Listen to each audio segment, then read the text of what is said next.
former senior military intelligence officer. We need to talk about the Chagos Islands. Britain was warned of Russia meddling with the Chagos deal some time ago. Philip, very good morning to you. Morning, Mike. What can you tell us about this, Russians and the Chagos Islands?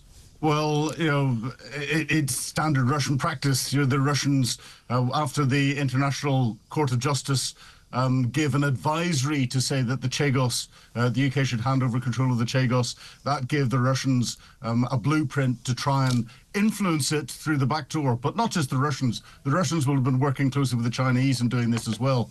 And that's why we've got ourselves into such a pickle at the moment. I don't understand why this has become a priority to deal with for the new government. This is something that the Tories parked and Labour could park quite easily. They're just digging themselves a big hole. Yeah, absolutely right. I mean, do you think there's a chance, given what Donald Trump has been saying and what the US attitude is, and the fact that Mauritians don't really want the Chagos Islands now they've got a new government, the Chagosians don't want to be given away to the Mauritians? I mean, is there a pretty good chance, do you think, that Labour will reverse this?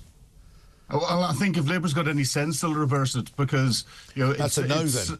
Well, yeah, probably. But if they seem to be putting a lot of effort into trying to get it through before Trump gets in. That's just going to really upset initial relations with Trump. Mind you, your first impressions is not something that they're very good at. If the government's having to do a reset this week, you only get one chance at a first impression, and they've mucked that up. Yeah, they really have. And in terms of where the sort of the strategic placement goes for not just Russia but also for China, I mean, that would seem to be an unwise move from that point of view as well, wouldn't it?